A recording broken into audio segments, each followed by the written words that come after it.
ನಮಸ್ಕಾರ ವೀಕ್ಷಕರೇ, welcome to ನಮಸ್ತೆ ಇಂಡಿಯಾ ಕುಕಿಂಗ್ ಚಾನಲ್. ಇವತ್ತು ನಮ್ಮ ಚಾನಲ್ನಲ್ಲಿ ಆಲೂಗಡ್ಡೆ ಜೊತೆಗೆ ಪಾಲಕ್ ಸೊಪ್ಪನ್ನು ಹಾಕಿ ಪಲ್ಯ ಮಾಡೋದು ಹೇಗೆ ಅನ್ನೋದನ್ನು ನೋಡೋಣ.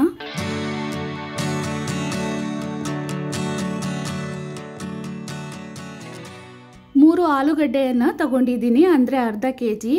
1/4 ಕಪ್ಪಷ್ಟು ಕಡಲೆಬೇಳೆ, ಒಂದು ದೊಡ್ಡ ಕಟ್ಟಿನ ಪಾಲಕ್ ಸೊಪ್ಪಿನಲ್ಲಿ ಅರ್ಧ ಕಟ್ಟಷ್ಟು ತಗೊಂಡಿದ್ದೀನಿ. ಪಲ್ಯ ಮಾಡೋದ್ರಿಂದ ದಂಟು ಸಮೇತ ಸೊಪ್ಪನ್ನು ತಗೊಂಡಿದ್ದೀನಿ.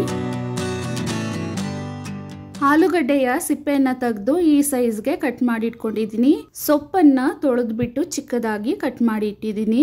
ಕಡಲೆಬೇಳೆಯಲ್ಲಿ ಸ್ವಲ್ಪ ಅರಿಶಿನದ ಪುಡಿ, ನೀರನ್ನು ಹಾಕಿ ಕುಕ್ಕರ್ನಲ್ಲಿ ಮೆತ್ತಗೆ ಬೇಯಿಸಿಟ್ಟಿದ್ದೀನಿ. ಕಟ್ ಮಾಡಿರುವಂತಹ ದೊಡ್ಡದಾದ ಈರುಳ್ಳಿ ಒಂದು ಕಡ್ಡಿ ಕರಿಬೇವಿನ ಸೊಪ್ಪು, ಒಂದು ದೊಡ್ಡ ಸೈಜ್ನ ನಾಟಿ ಟೊಮೆಟೊ, ಶುಂಠಿ ಬೆಳ್ಳುಳ್ಳಿಯನ್ನು ಸಮನಾಗಿ ತಗೊಂಡು 2 ಸ್ಪೂನ್ ಆಗೋಷ್ಟು ಜಜ್ಜಿ ಇಟ್ಕೊಂಡಿದ್ದೀನಿ. ಒಂದು ಮುಷ್ಟಿಯಷ್ಟು ತುರಿದ ತೆಂಗಿನಕಾಯಿ ಮತ್ತು ಕೊತ್ತಂಬರಿ ಸೊಪ್ಪು. ಒಂದು ಬಾಣಲಿಯಲ್ಲಿ ಎಣ್ಣೆಯನ್ನು ಹಾಕೊಳ್ತಾ ಇದ್ದೀನಿ. ಅಂದಾಜಿಗೆ 100 ml ಅಷ್ಟಿದೆ.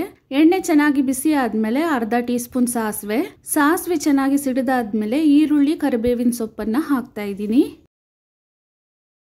ಈರುಳ್ಳಿ ಚೆನ್ನಾಗಿ ಸಾಫ್ಟ್ ಆಗೋವರೆಗೂ ಬಾಡಿಸ್ಕೊಬೇಕು. ಇದರಲ್ಲಿ 1/4 ಟೀ ಸ್ಪೂನ್ ಅರಿಶಿನದ ಪುಡಿಯನ್ನು ಹಾಕ್ತಾ ಇದ್ದೀನಿ. ಇದನ್ನು 1 ನಿಮಿಷದವರೆಗೂ ಬಾಡಿಸ್ಕೊಬೇಕು. ಇವಾಗ ಫ್ರೆಶ್ ಆಗಿ ಜಜ್ಜಿರುವ ಶುಂಠಿ ಮತ್ತು ಬೆಳ್ಳುಳ್ಳಿಯ ಪೇಸ್ಟನ್ನು ಹಾಕ್ತಾ ಇದ್ದೀನಿ. ಇದನ್ನು ಸಹ 1 ನಿಮಿಷದವರೆಗೂ ಬಾಡಿಸ್ಕೊಬೇಕು.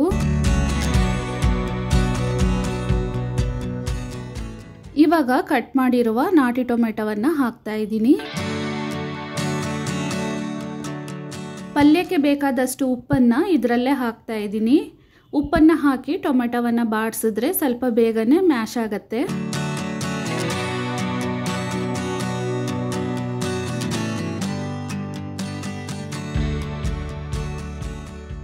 ಇವಾಗ ನೋಡಿ, ಈರುಳ್ಳಿ ಟೊಮೆಟೊ ಚೆನ್ನಾಗಿ ಫ್ರೈ ಆಗಿದೆ.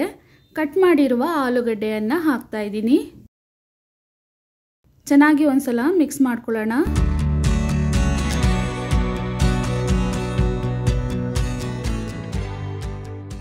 ಒಂದು ಮೀಡಿಯಂ ಸೈಜ್ನ ಸ್ಪೂನ್ನಲ್ಲಿ 1.5 ಸ್ಪೂನಷ್ಟು ಅಚ್ಚ ಖಾರದ ಪುಡಿ ಮತ್ತು ಧನಿಯಾ ಪುಡಿಯ ಮಿಶ್ರಣವನ್ನು ಹಾಕ್ತಾ ಇದ್ದೀನಿ. 1 ಸ್ಪೂನ್ ಖಾರದ ಪುಡಿಯನ್ನು ಇವಾಗ ಹಾಕಿದ್ದೀನಿ. ಇದಾದ್ಮೇಲೆ ಕಟ್ ಮಾಡಿರುವ ಪಾಲಕ್ ಸೊಪ್ಪನ್ನು ಹಾಕ್ತಾ ಇದ್ದೀನಿ.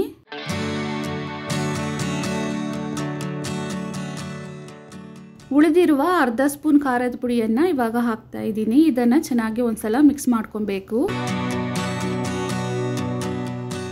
ಇದನ್ನು 1-2 ನಿಮಿಷದವರೆಗೂ ಚೆನ್ನಾಗಿ ಬಾಡಿಸ್ಕೊಬೇಕು. ಸೊಪ್ಪಿನಿಂದ ನೀರಿನ ಅಂಶ ಆಚೆ ಬರುತ್ತೆ.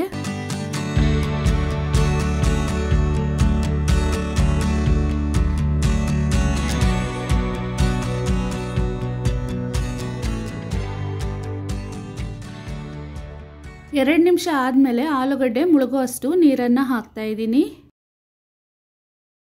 ತಟ್ಟೆಯನ್ನು ಹಾಕಿ ಮುಚ್ಚಿಟ್ಟು ಆಲೂಗಡ್ಡೆಯನ್ನು ಪೂರ್ತಿಯಾಗಿ ಬೇಯಿಸ್ಕೊಬೇಕು.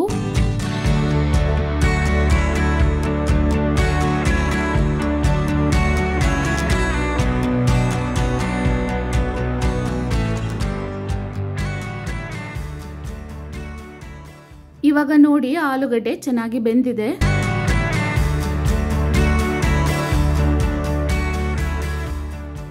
ಬೇಯಿಸಿರುವ ಕಡಲೆಬೇಳೆಯನ್ನು ಹಾಕ್ತಾ ಇದ್ದೀನಿ.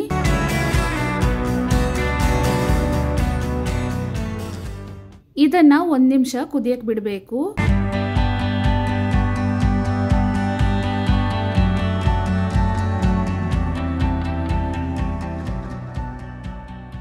ಇದಾದ್ಮೇಲೆ ತುರಿದಿರುವ ತೆಂಗಿನಕಾಯಿ ಮತ್ತು ಕಟ್ ಮಾಡಿರುವ ಕೊತ್ತಂಬರಿ ಸೊಪ್ಪನ್ನು ಹಾಕ್ತಾ ಇದ್ದೀನಿ. ಇದನ್ನು ಸಹ 1 ನಿಮಿಷದವರೆಗೂ ಬಾಡಿಸ್ಕೊಬೇಕು. ಈ ಪಲ್ಯದಲ್ಲಿರುವ ಸೊಪ್ಪು ಮತ್ತು ಮಸಾಲೆಯನ್ನ ಬಿಳಿ ಅನ್ನದಲ್ಲಿ ಕಲಸಿ ತಿನ್ಬಹುದು. ತುಂಬಾನೇ ರುಚಿಯಾಗಿರುತ್ತೆ. ಈ ಪಲ್ಯವನ್ನ ಚಪಾತಿ ಮತ್ತು ರೋಟಿ ವೆರೈಟೀಸ್ ಜೊತೆಗೆ ಸೈಡ್ ಡಿಶ್ ಆಗಿ ತಗೊಬಹುದು. ಸಾಂಬಾರನ್ನ, ಮೊಸರನ್ನ ಮತ್ತು ರಸಮನ್ನ ಜೊತೆಗೂ ಸೈಡ್ ಡಿಶ್ ಆಗಿ ತಗೊಬಹುದು. ತುಂಬಾನೇ ಟೇಸ್ಟಿ ಆಗಿರುತ್ತೆ. ನೋಡಿ, ಪಲ್ಯ ಈ ಹದಕ್ಕೆ ಬಂದಿದ ತಕ್ಷಣ ಸ್ಟವ್ ಅನ್ನ ಆಫ್ ಮಾಡಿಬಿಡಬೇಕು. ವೀಕ್ಷಕರೇ, ಈ ರೆಸಿಪಿ ನಿಮಗೆ ಇಷ್ಟ ಆಗಿದ್ದರೆ ನಮ್ಮ ಚಾನಲ್ ಅನ್ನ ಲೈಕ್ ಮಾಡಿ, ಸಬ್ಸ್ಕ್ರೈಬ್ ಮಾಡೋದನ್ನ ಮರೆಯಬೇಡಿ. ಧನ್ಯವಾದಗಳು.